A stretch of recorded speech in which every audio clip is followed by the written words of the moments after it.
Right, we are live. Hey guys, how's it going? Welcome back to the Kiwi Lads channel. We are back for the quarterfinals of the Hong Kong Sevens. This one, Great Britain versus Australia.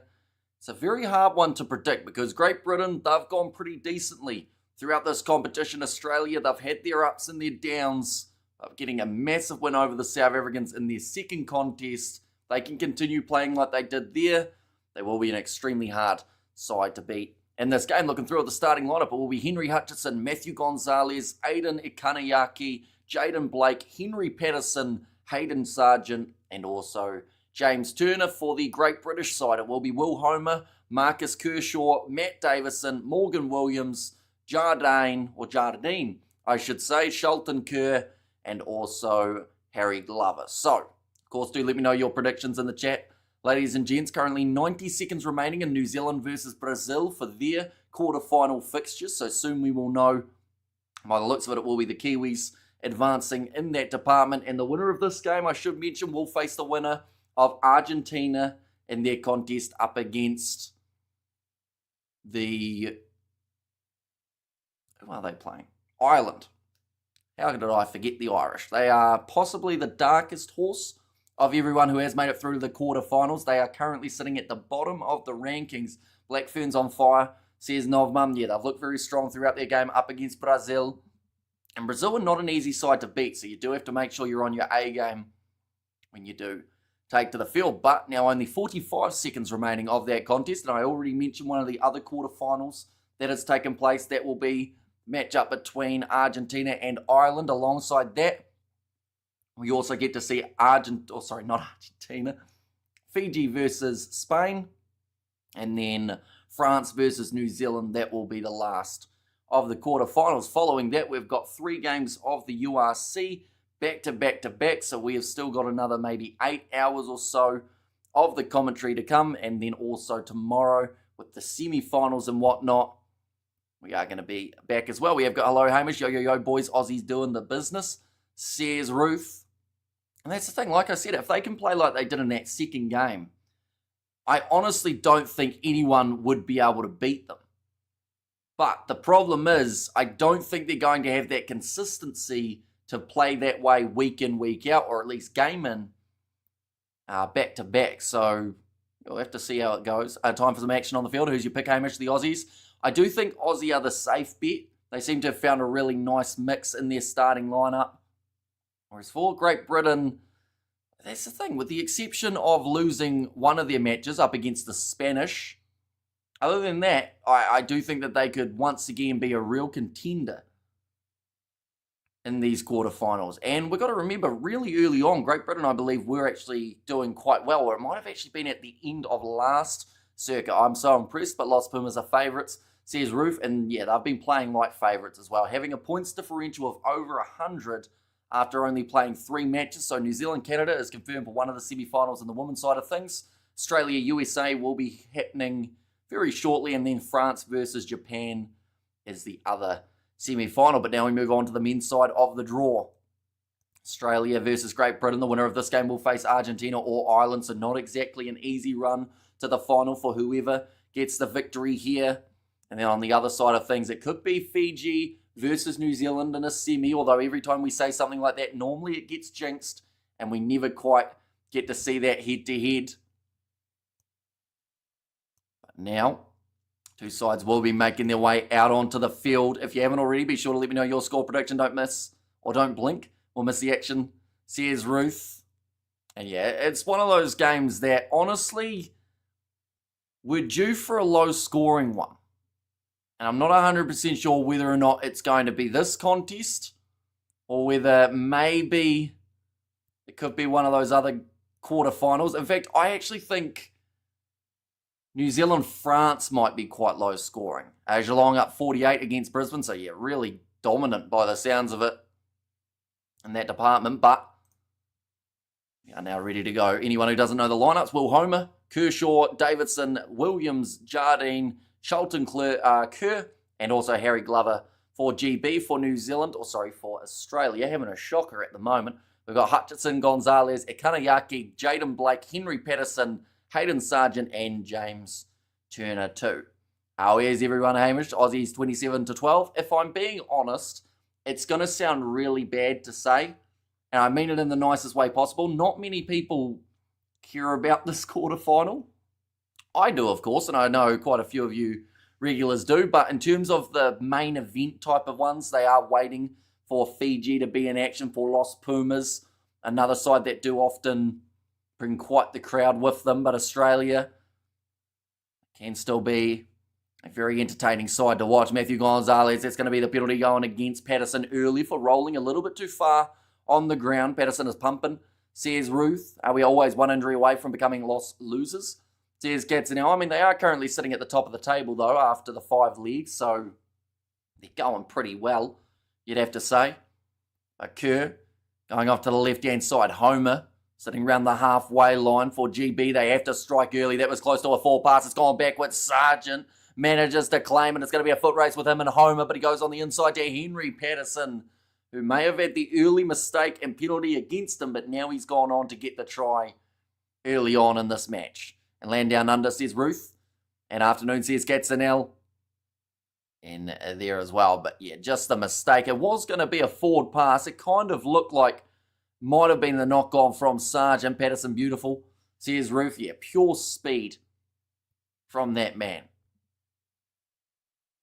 The try is scored by GB now. Or sorry, by Australia. And that kick has missed away to the side, so that will keep the score sitting at 5-0. A little bit disappointed, Patterson, there, by the looks of it. Would have loved to see that one go over. But they will play on. Sargent kicking off from the halfway line. I bet Patterson could beat Michael Johnson. Says Ruth. He's going to bounce back onto the side of the Australians here, and they have got numbers to the left. Sargent goes with a little bit of a stutter step, goes on to James Turner on the inside. Offloads. Australia loving to keep that ball alive, similar to what we saw in their game up against South Africa, where they just starved the blitz box of possession. Here comes Henry Patterson again. Tries to step around. This GB defence continues to do so. Doesn't quite reach out. Really well done by the Aussie 6 to not go for that line. Spinning around and scores. Or does he? I think they just want to check this one of Jaden Blake. Turner. Another brilliant player, says Ruth. Yeah, they've got plenty of them in this lineup. Jaden Blake did all the hard work, did he? No, he's dropped it. And it's going to be no try. He actually looked at the replay there. He looks like he's genuinely surprised. So, not actually realising that he had dropped it in the process. He's not happy about it. Harry Glover, the man who got back, be able to slap it away. As Argentina playing at 18-20, around 22 minutes from now, says Gatsonell. That is correct, yes.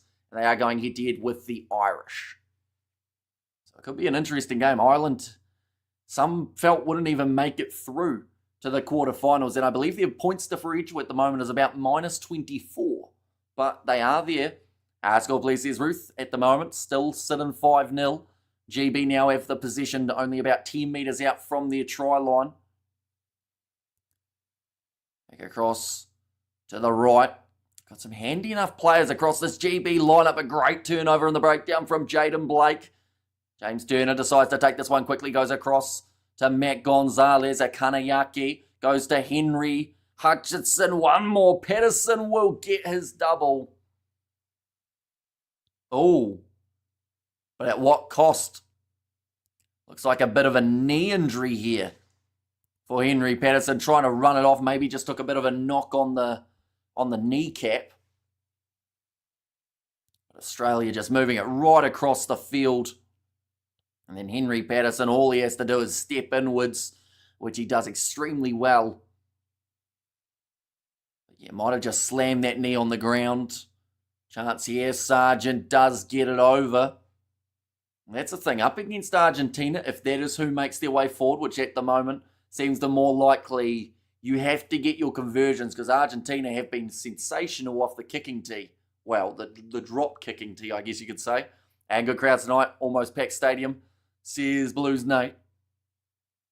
They always seem to turn up round these finals type of rugby matches, and I don't think tomorrow will be any different.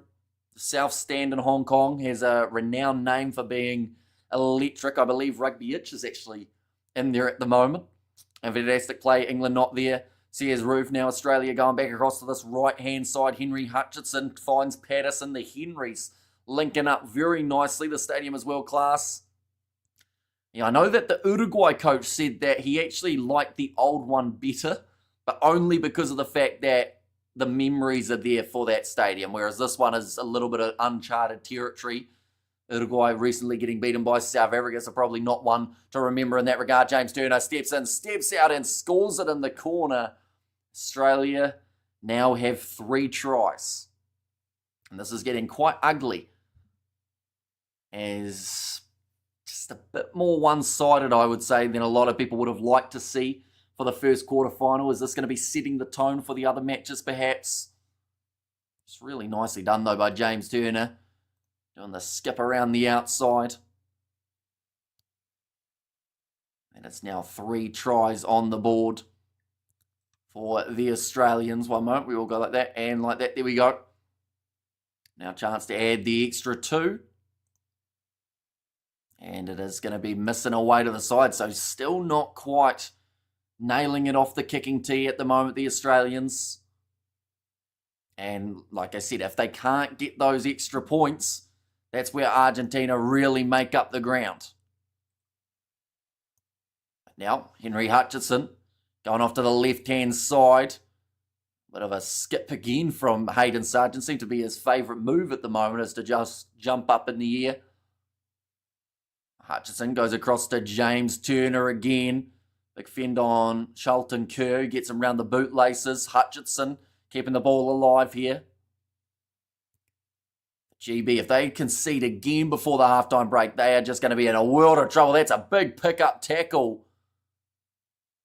That seemed like a little bit more aggressiveness from Great Britain, which is exactly what they need at this time of the match. Need to find a way of geeing themselves up and getting fired up for the second 7 minutes. But Sargent goes on the inside to James Turner, who again steps around Will Homer, who hangs onto a leg. Does not let him go. Kanayaki. Hutchinson drifting slightly forward that pass to Patterson, but it will be a third for Patterson here. Still limping a bit. So I honestly think if you're Australia, you take him off at halftime. It is not worth the risk. You need him tomorrow in that game up against Los Pumas. So if they didn't make that switch, I would be extremely surprised. But there was a big tackle made by Kershaw, who pretty much picked the man up and tried to drop him. It did look close to forward, those last 2 passes, in fact. Just using his power to drive over Henry Patterson. And limps his way to the try line. Oh. No try, forward pass is the call. The Timo has just had a bit of a check. Now it's going to make the score still 17-0. We'll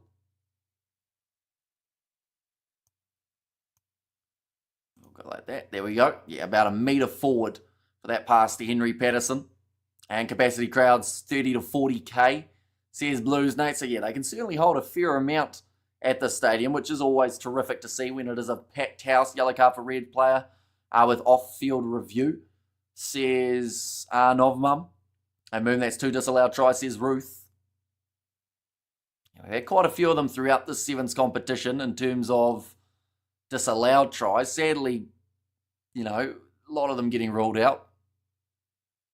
Just having a quick look. The next live stream is at 11:15 p.m. New Zealand time, ladies and gents, and that is Argentina versus Ireland. Because it was a forward pass, this is interesting, we're actually going back. And the half is still going. Now, normally what you would do is, if you saw a forward pass, you just say that's the end of the half. They've continued playing. Currently 1:20 past the break. That one's going to be fed in by GB. Oh, look for the inside ball. Will Homer had no one with him, though. Now looking to do the work by himself. James Turner scampering across to try and cover defend, but it doesn't even get as far as him. Sargent instead gets in the breakdown, wins another penalty for the Australians, who decide to take the quick tap, but he wasn't on the mark there, Jaden Blake. So he has to come back for it. Australia have won just one of 3 Cup quarterfinals this season, and at the moment they are looking very good to be able to win this one. And who says Ruth? Yeah, it looks like the Aussies are going to go for one last chance in this half.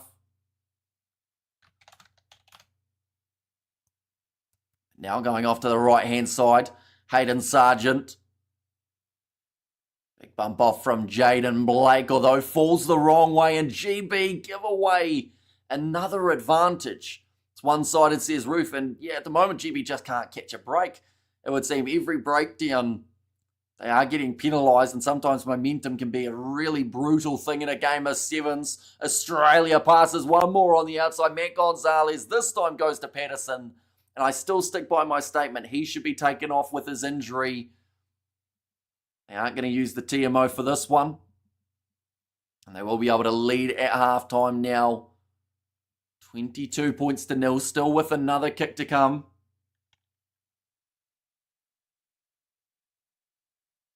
Already the 3 for Henry Patterson.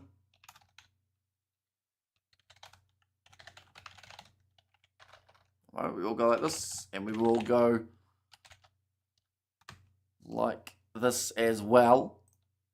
So yeah, for this one, Argentina will be, or Argentina or Ireland will be the team that they face. And then in the other side of the draw, it is Fiji versus Spain or New Zealand versus France. The winner of those two go head-to-head. Just having a look at what happened in that last final. Yeah, we've got so much action at the moment from the Australians. I'm just waiting for it to slow down, but it hasn't yet. Long time no see, mate. Didn't know you were late, mate. Or didn't you were late, mate? Didn't know you were late, maybe? That was from Charles, but welcome back. We are doing extremely well. Got 3 more quarterfinals still to come, and then 3 more matches of the URC as well. So there is so much action happening. And Sargent is in the army now, says Ruth there. Well, he's certainly been patrolling that back line and keeping them in line. The way that he has been playing, he's been able to get multiple line breaks. Henry Patterson, of course, finishing the job multiple times for the Australians in the first half too. Yeah, we're just down to that stage how if the Aussies, they have to hope to not have injuries. I'm just thinking, going into that game up against Argentina, if they lose Patterson, in this contest, that's 15 points that they haven't got. That puts GB right back into it. Did England at least do a single attack? They had one chance, I think it was. It wasn't really a huge amount, to be honest. They have been struggling to try and get their hands on the ball. That one, no. It's going to be in the hands of GB, so they will get themselves the first attacking chance of the second half.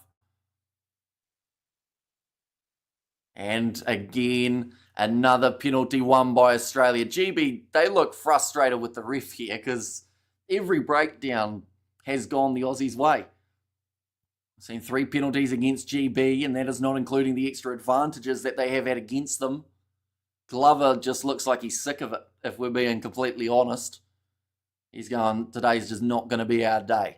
Still 6 minutes left, so plenty of time for Australia to still be able to score themselves a couple more tries. Going off to James Turner, who cuts back inwards. 15 metres out. Kanayaki goes across to Maurice Longbottom. Henry Hutchinson. Inside ball to Ben Dowling. Nice link-up play here from the Aussies, and Hutchinson will reach out, and they will score another try. This is domination at the moment from the Aussies. Aussies Outback Kangaroos bouncing around, can't fault them. Says Roof here. They've hardly put a foot wrong in this game either. Is it too early to say they're the team to beat? Probably, because they will be playing either Argentina or Ireland in their next game. But at the moment, they are on fire. Definitely from losing their first game up against New Zealand to now be where they are and just, getting win after win. Who is going to stop them? He's gone over from the Australians as well, so that is going to make the score 29-0 now in favour of Australia. Ben Dowling kicks it back off, still 5 minutes left in this one. Great Britain now have got the positional handshakes himself. Sears Blues, Nate. Homer. In the middle of the field. Good Finn coming in. Oh, and ripped away. It does go backwards, says the ref. Glover now. Can he find a way through? Quite a few cats for Great Britain now. Looks like there was a little bit of a miscommunication for Team GB. Ball bounces off the leg of Henry Patterson, and it will be the line out. I have no idea why Patterson is still on here. And you're winning 29-0.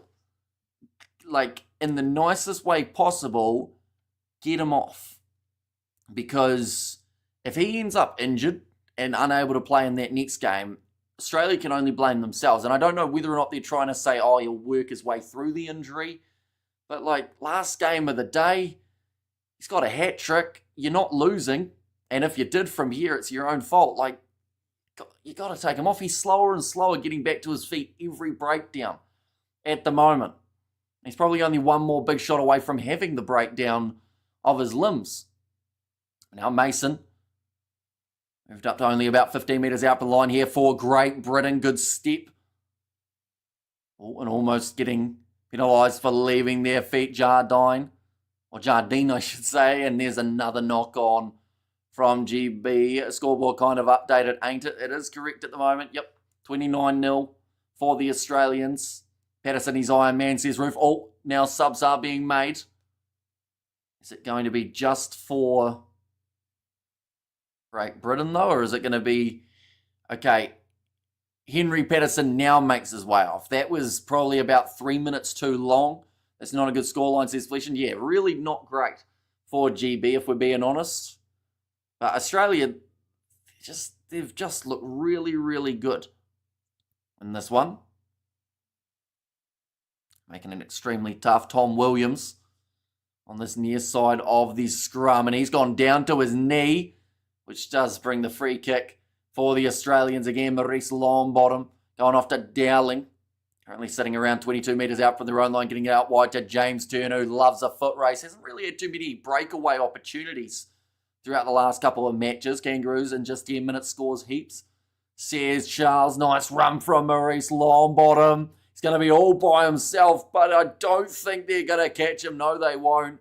And he scores another try for the Australians, who bring up their 30 points now. Nobody can touch him. Maybe Los Pumas, says Ruth.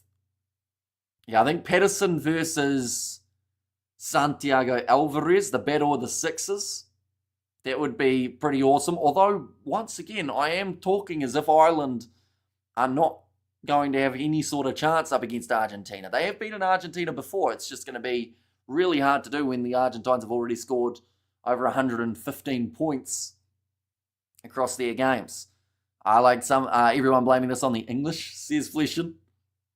Maurice Longbottom all-time tries. He's moved up into third equal alongside Jenkins. So one more will put him into second. Henry Hutchinson still sitting at the top of the bunch. Blitzbox lost their mojo, it seems, thrashed in those two games. Wonder what's going on in their camp, says Roger. See, I wouldn't say they were thrashed by New Zealand. They really started slow. There's no denying that, but they were still competitive throughout that second half. Their game up against the Aussies, I've said it multiple times, and you'll probably get sick of hearing me say it, but the way that Australia played in that contest, that I don't believe was down to the Blitzbox playing badly. That was because Australia had what I feel was their best game this whole season. And I don't think any side in front of them would have gotten close to them with the way that they played. A little bit similar to this game. Great Britain, they haven't been terrible throughout this comp, but Australia, when they find their rhythm and when they get Patterson through gaps, no one stops him. The only thing that will stop him at the moment is his injury that he could have picked up in the second half. So, the Blitzbox have had a really unlucky draw, you'd have to say, in this run, but that's the world of sevens. Sometimes it works, sometimes it doesn't. Just short of the line for the Australians, and the turnover penalty goes the way of Team GB. Trying to get it back underway quickly. Only a minute remaining on the clock here, going to the right. And another poor pass from GB. Now out wide to Kerr. Stepping inwards. It wasn't too long ago that man was scoring multiple tries for fun. And Hamish, fabulous again. Bok looked out of their depth. Says Ruth. Yeah, there was a lot of miscommunication happening in that New Zealand game early. And when you're good, you're good. Says Ruth. And yeah, at the moment, Australia look really good. And that's going to be a penalty here for, is it offside? Was offside, and then I think a high shot coming in afterwards, so really had the pick of them.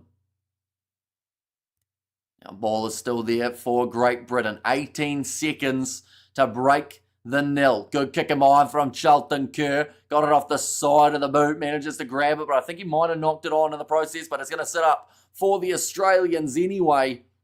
Now Maurice Longbottom kicks it downfield. Good foot race. Doesn't get the bounce of the ball. Claimed by Jardine. Now all Great Britain can do from this game is break that nil. Big bump off on Maurice Longbottom up to the halfway line here. Aussie would love to end this game with a clean slate, hands down. In the breakdown, another one, Maurice, French. It's going to be ugly for English scores. Looks like a ghost town. Says Ruth. Yeah, Australia, they will advance through to the next stage to face either Argentina or the Irish. If Ireland do not play well, there is a chance that this could be a similar score for the other matchup around the corner. This half is still going at the moment. Great Britain still sitting around the halfway line. Rush defence from Henry Hutchison. Doesn't make the tackle there though. Kerr's turning out for GB now. Is that why he's not in the chat? Says Fleshin. Well, to be fair, he probably would be eligible because he is Scottish. And maybe he is, although I know that he's not that tall, but now pass it out wide. GB will score the consolation try at the end. That is going to be the end of this fixture. So the next game that we are covering, ladies and gents, is going to be Argentina versus the Irish. That is happening right now. So I do thank you all very much for tuning in. If you did enjoy, of course, be sure to leave a like and subscribe. And I will see you all for the next one.